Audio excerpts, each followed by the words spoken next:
Assalamualaikum warahmatullahi wabarakatuh. Saya teringat dengan pesan dan petuah orang-orang tua yang bijak zaman dahulu yang berbunyi, kalau manis janganlah langsung ditelan, kalau pahit jangan pula langsung dimuntahkan. Yang manis dapat jadi penyakit, sedangkan yang pahit bisa dijadikan obat. Jika terjadi hal-hal yang dianggap kurang baik dan berkenan di hati, berkaitan dengan Alkitab berbahasa Minang yang membuat sebagian orang Minang menjadi gusar dan tersentak, namun sebagian besar banyak yang bersabar, yang berwawasan luas dan berdada lapang. Leluhur nenek moyang orang Minang dahulu hidup dan belajar berguru kepada alam takambang jadi guru. Maka falsafah hidup orang Minang mengikuti alam disebutlah dengan adat alam Minangkabau yang dipimpin oleh pemangku adat dengan sifat dan kriteria yang berakal budi yang luhur, berakhlak dan budi pekerti yang tinggi, serta berwawasan luas dan beralam lapang yang disebut panghulu, yang memegang dan menguasai pangkal dan hulu. Dengan masuknya ajaran Islam ke ranah Minang membawa berkah rahmatan lil alamin, sangat sesuai dengan adat alam Minangkabau karena melengkapi kekurangannya dan dapat dengan mudah cepat diterima oleh masyarakat orang Minangkabau karena Islam membersihkan kebiasaan buruk yang ada dalam adat dan tradisi yang dilarang agama. Islam mengajarkan manusia untuk mengenal dan memilih Tuhan dengan baik, yaitu Tuhan yang Maha Esa yang menciptakan manusia dan alam semesta bersuku-suku, berbangsa-bangsa dan berbeda-beda agar saling kenal mengenal dan saling kasih mengasihi. Islam sebagai pembawa rahmat semesta alam, adat alam Minangkabau yang bersahabat dengan kehidupan manusia di dalam alam sekitarnya yang penuh tenggang rasa dan toleransi yang sangat tinggi. Keserasian dan keharmonisan antara ajaran Islam dengan adat Minangkabau menjadikan orang Minang itu sangat identik dengan Islam, mendekati sempurna. Ibarat logam mulia, 99,99% murni, namun belumlah mutlak karena ada 0,1% kekurangannya yang sangat unik dan sangat manusiawi dan hanya dimiliki oleh 2 atau 3 suku bangsa saja di dunia ini, yaitu sistem garis keturunan ibu, sedangkan Islam adalah garis keturunan ayah. Unik, sangat manusiawi, dapat dimengerti bagi yang mau mendalami dan memahami. Secara global dan garis besar, adat alam Minangkabau itu adalah kalau dibalun sebalun kuku, kalau dibuka selebar alam, walau sebesar biji labu, bumi dan langit ada di dalam. Semua orang Minang akan marah dan gusar kalau dikatakan tidak tahu adat, dan bahkan lebih marah lagi kalau dikatakan tidak beragama Islam. Jika dipahami dan diamalkan falsafah adat alam Minangkabau yang berazaskan Islam itu dengan baik dan benar, maka akan mendatangkan kedamaian dan dunia ini akan bertambah lapang. Kalau salah memahami, akan salah pula mengamalkannya, dan dunia akan semakin sempit, saling mencaci, menghina, dan melecehkan. Kita ambil sedikit saja dari adat alam Minangkabau ini yang selebar alam itu untuk dipelajari. Orang Minang yang beragama Islam di Sumatera Barat adalah mayoritas, dan yang mayoritas itu adalah besar atau gadang. Adat alam Minangkabau memfatwakan kalau besar jangan melanda, kalau tinggi jangan menimpa, kalau pandai jangan membodohi, kalau cerdik janganlah curang, kalau kaya janganlah sombong.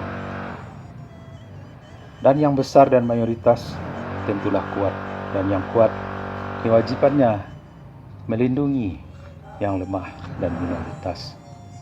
Jadi fatwa adat ala Minangkabau itu sangat berfaedah pada alam dan kehidupan orang-orang lain sekelilingnya dengan damai dan berkah.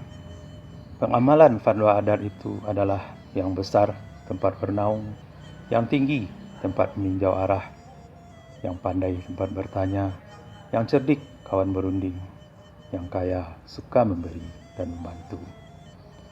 Adat alam Minangkabau memfatwakan, letakkanlah sesuatu sesuai pada tempatnya. Di ranah Minang ini ada pula banyak terdapat bermacam-macam suku yang bukan Minang, seperti Nias, Mentawai, Batak, keturunan Cina, yang lahir, hidup, dan besar beranak cucu di ranah Minang. Yang kesemuanya mayoritas tidak Islam. Namun kesemua suku-suku itu sangat fasih berbahasa Minang sehari-hari. Adalah sangat adil dan sangat mulia orang Minang yang mau mengamalkan adat ala Minangkabau dan menempatkan Alkitab berbahasa Minang itu hanya khusus untuk umat Kristen yang bukan orang Minang, yang tinggal, hidup, dan besar di ranah Minang, yang sehari-hari pandai berbahasa Minang. Islam memerintahkan dalam Al-Quran, berlaku adillah engkau sesama manusia. Adat menfatwakan, rancak di awak, katuju diulang. Yang bagus untuk kita, baik pula untuk orang. Islam adalah rahmat semesta alam. Adat adalah adil di dalam alam. Yang minoritas akan menghormati dan menghargai yang mayoritas karena telah menjaga dan melindungi yang minoritas. Jika menjadi kawan, akan menjadi kawan yang dihormati dan dihargai. Kalau dianggap lawan, akan menjadikan lawan yang tangguh dan disegani. Adat ala Minangkabau menfatwakan, kalau orang Minang itu keras tapi terjela-jela, lunak tapi berdenting-denting. Tidak kaku, tidak lemah, tapi tangguh dan sangat kuat. Dicabut tidak mati, dipindah tidak akan layu, tidak lapuk karena hujan, dan tidak lekang karena panas. Itulah sebagian kecil saja tentang adat ala Minangkabau. Karena saya hanya tahu sedikit, mohon maaf jika tidak berkenan di hati dan tidak sama cara memahaminya.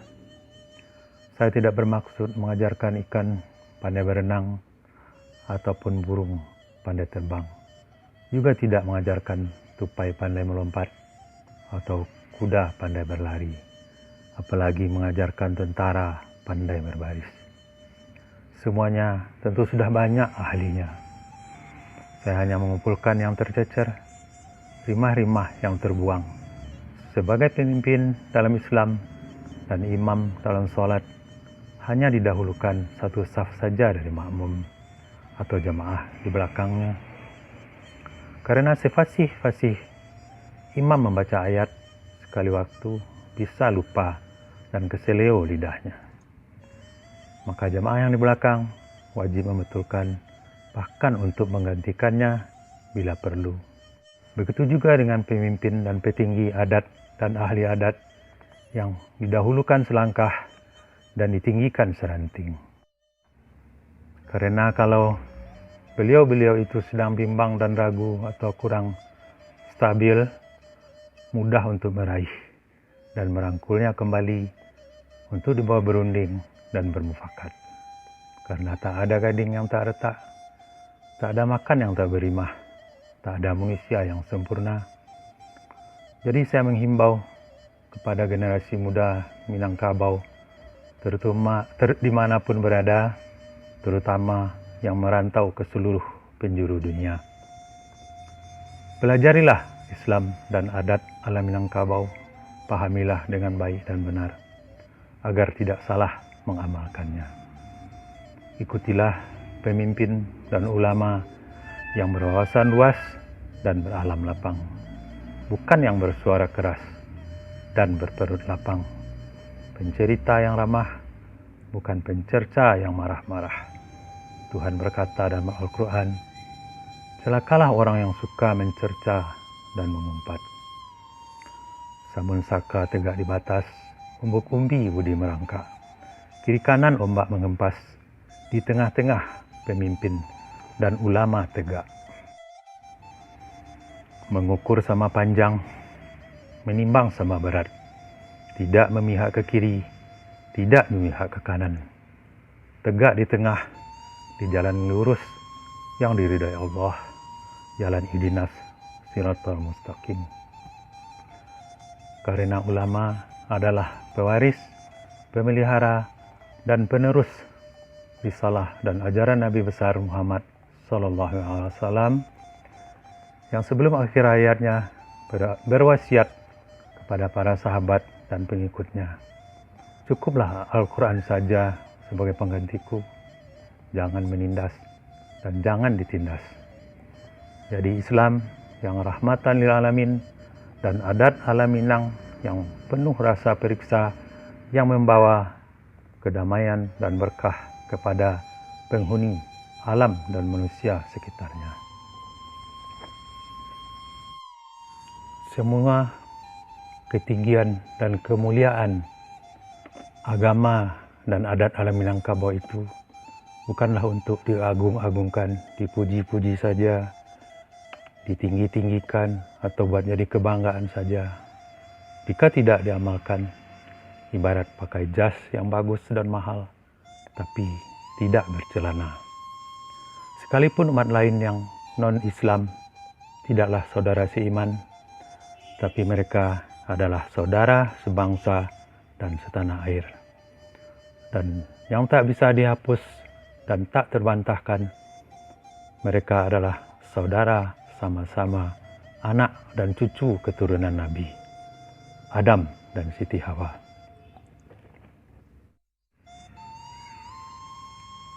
Ada sekelompok orang yang sangat taat beragama, yang bercita-cita dan berkeinginan untuk mengkristenkan suatu negeri atau ingin mengislamkan suatu negeri.